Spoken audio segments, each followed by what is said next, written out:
আপনারা দেখছেন Bankura TV breaking news. Bankura টিভিতে আপনাদের স্বাগতম। আজ বাঁকুড়া টিভিতে আমি বাঁকুড়া টিভির chief editor the tiger journalist দাদা উত্তম তুলে ধরছি পশ্চিম বাংলার একটি গুরুত্বপূর্ণ ব্রেকিং নিউজ। আজ কেন্দ্রীয় শিক্ষা প্রতিমন্ত্রী সুকান্ত মজুমদার কি সাংবাদিকদের মুখোমুখি হয়ে বললেন, তাই শুনতে থাকুন একমাত্র বাঁকুড়া টিভির পর্দায়। যে সাজুর মোড়ে 4 থেকে 5,000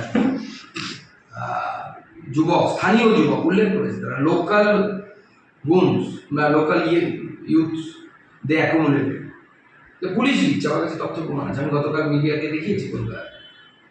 তো তাদের পুলিশ বলছে কে মিথ্যেবাদী? হয় রাজ্যের পুলিশ মিথ্যেবাদী, অর্থাৎ পুলিশ মিথ্যেবাদী মানে পুলিশ মন্ত্রী মিথ্যেবাদী, মমতা বন্দ্যোপাধ্যায় মিথ্যেবাদী, না বার্তা বসু মিথ্যেবাদী? কোনটা? কোথাও তো পুলিশের চার্জশিটে বিজেপির কথা লেখা নেই, বা পুলিশের যে রিপোর্ট আদালতের সামনে ন্যস্ত হয়েছে, আদালতের সামনে যে পুলিশ যে জমা দিয়েছে রিপোর্ট, সেই রিপোর্টে বিজেপি বিএসএফ কারো কথাই তো নেই। আছে কার কথা? আছে স্থানীয় হলিদাসদের কথা, যারা এই কাজটা করেছে। এবং ব্রাত্যবাবু পুরো বিষয়টা থেকে চোখ ঘোরানোর চেষ্টা করছেন কলকাতার বুদ্ধিজীবীদের, কলকাতার মানুষদের। তারা যদি বোকা হয়, আবার 1946 গ্রেট ক্যালকাটা কেসের সম্মুখীন হতে হবে, বাড়িঘর ছাড়া হতে হবে। কলকাতায় আপনার যত বড়ই আবাসন না থাক না কেন, 14 তলাতে থাকুন বা 40 তলাতে থাকুন, সেই তলা থেকে নেমে পালাতে হবে। অঞ্চল সভাপতির নেতৃত্বে বিজেপি কর্মীদের আক্রমণ, তাদের বাড়িঘর ভাঙচুর, এমনকি দেখা গেছে যে যাদের আহতদের হাসপাতাল নিয়ে যাওয়ার সময় পুলিশ বিজেপি কর্মীদেরকে অ্যারেস্ট করেছে। দেখুন, জেলিয়াখালী হচ্ছে সেই জায়গা যেখানকার মহিলারা তৃণমূলের বিরুদ্ধে আওয়াজ তুলেছিল। তৃণমূলের নেতারা ওই মহিলাদেরকে নিয়ে গিয়ে তাদের সাথে শুতে বাধ্য করতো, তাদের সাথে নানা ধরনের অপকর্ম করেছে।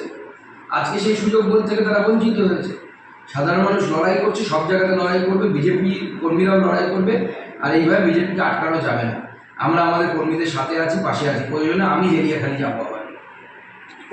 তার আগে বিজেপি একাধিক প্রকল্প নিচ্ছে, যেমন গ্রাম চলো অভিযান, তারপরে কেন্দ্রীয় নেতৃত্ব বলছে সংগঠন বাড়াতে, এবং এরকম কি কোনো নির্দেশ আসছে যে মুর্শিদাবাদ বা এরকম যে ঘটনাগুলো ঘটছে সেই ঘটনাগুলোকে নিয়ে আন্দোলনে শুরু করার এরকম কোনো? না, আন্দোলন তো আমরা আগে ঘোষণা করেছি, আমরা প্রতি জেলায় জেলায় আইন অমান্য না হয় জেল ভরো, না হয় বিক্ষোভ মিছিল, আমরা প্রত্যেক জেলায় জেলায় করবো এবং মানুষকে বলবো যে কীভাবে মমতা বন্দ্যোপাধ্যায় একটি বিশেষ ধর্মীয় সম্প্রদায়ের মধ্যে বিশেষ কিছু লোক, যারা উগ্রপন্থী মানসিকতার লোক, তাদের হাতের পুতুলে পরিণত হয়েছে মমতা বন্দ্যোপাধ্যায়।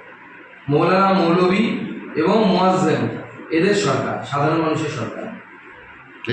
তিনি আশ্রয় শিবির ঘুরেছেন, সেখানে আশ্রয় শিবিরে মহিলারা তারা বলেছেন যে স্থায়ী ক্যাম্পের দাবি করেছিলেন। আজকে তিনি ধুলিয়ানের যে সমস্ত এলাকা বা শামশেরগঞ্জের যে সমস্ত এলাকা, সেখানে তিনি গ্রাউন্ড জিরোয় যাবেন। কি প্রত্যাশা? মহামান্য রাজ্যপালকে আমি ধন্যবাদ জানাবো যে মাননীয় মুখ্যমন্ত্রী শত বাধা নিষেধ সত্ত্বেও তিনি গ্রাউন্ড জিরোয় যাচ্ছেন এবং সেখানে গিয়ে মানুষের কি সমস্যা, মানুষ কি অসুবিধায় পড়েছে, সেখানে গিয়ে সেটা জানা, এবং যেহেতু তিনি সংবিধানের কাজটা দিতেন, তার এটা কর্তব্যের মধ্যে পড়ে বলে আমার মনে হয়, এবং তিনি গেছেন, সেই জন্য তাকে সাধুবাদ জানাবো, ধন্যবাদ। জাতীয় মানবাধিকার কমিশন এবং জাতীয় মহিলা কমিশন, দুটো কমিশনই আজকে আবারও যাচ্ছে ওই গ্রাউন্ড জিরোয়। না, যাওয়া তো উচিত। গোটা দেশের এই ঘটনা গোটা দেশে নাড়া দিয়ে দিয়েছে, গোটা মানব সমাজকে নাড়া দিয়ে দিয়েছে।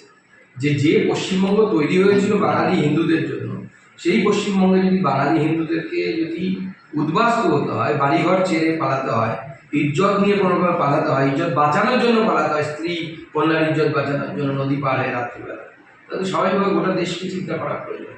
তো ন্যাশনাল হিউম্যান রাইটস কমিশন এসেছে, আমি ধন্যবাদ জানাবো তাদেরকে। ন্যাশনাল মহিলা কমিশন এসেছে, তাদেরকে ধন্যবাদ জানাবো, এবং তাদেরকে বলবো যে আপনাদের সাংবিধানিক যে অধিকার আছে, সেই অধিকারকে ব্যবহার করে কড়া পদক্ষেপ নিন এই প্রশাসন।